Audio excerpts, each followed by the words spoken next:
Okay, today we're going to read a story about Susie's visit to this candy store.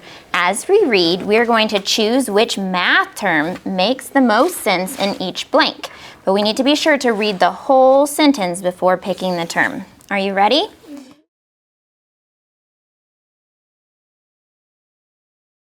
All right, so I'm going to start. I'm going to show you how to do the first one, and then you're going to help me with the rest. So what I want you to do is point to the word Susie at the beginning so I know that we're all in the same spot. Like I said, I'm going to do the first one, but I'm going to have you help me with the rest. All right, follow along with me. Susie stops by the candy store to buy a sweet treat. Susie sees that there are 2 or 5 lollipops at the candy store. So I'm going to look in my picture to help me with this one, and I see that there are 5 lollipops. So I'm going to circle 5. On your Story Slam, I want you to circle 5.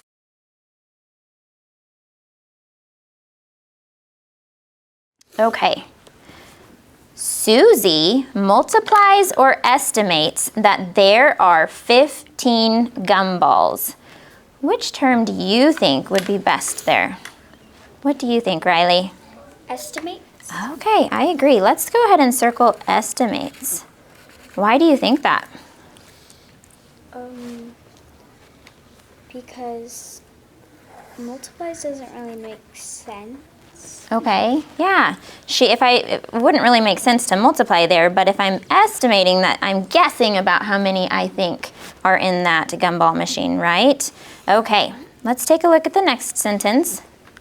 Make sure you're with me. It says, she looks closer and counts the gumballs, and there are 14 or 10 gumballs.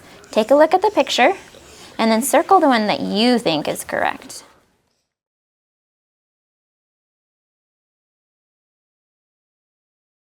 All right, on this next one, I want you to read it with me. We're going to read it together, and we're going to try to stay together as we read it. Remember that we are not going to pick the term until we're finished with the whole sentence. Are you ready? Mm-hmm. So point to Susie, make sure we're in the same spot. Susie wants to divide or multiply the gumballs into 2 equal groups to share with a friend. What makes the most sense there? Brianna? Divide, because if you were multiply is for when there's 2 groups and there's something inside of them.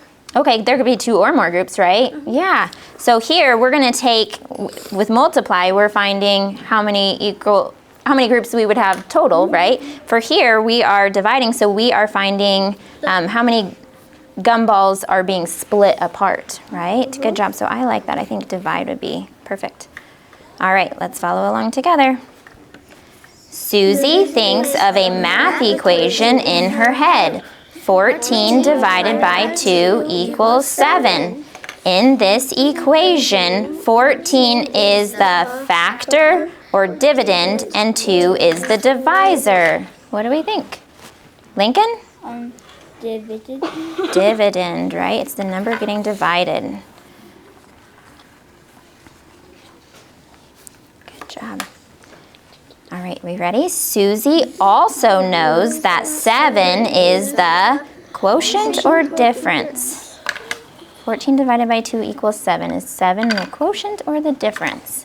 Andrea? Quotient. The quotient. The answer to a division problem.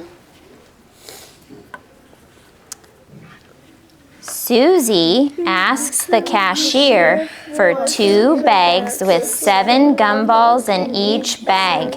She knows this is correct because 2 multiplied or plus by 7 equals a total of 14. What do we think? Alexa? Plus.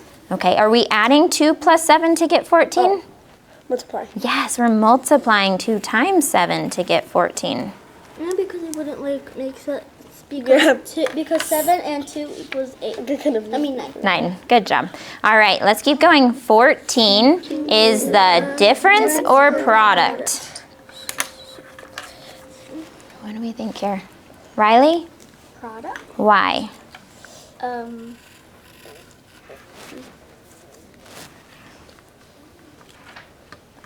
If we have 2 times 7 equals 14, 14 is the product because it's the answer to our multiplication equation. Good job. The difference is the answer to a minus problem. A subtraction problem. Great.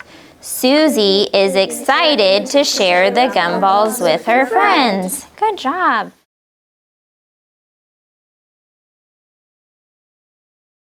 All right, today you used your math vocabulary words in a story. I want to hear you use those math vocabulary words when we're in class too. Good job.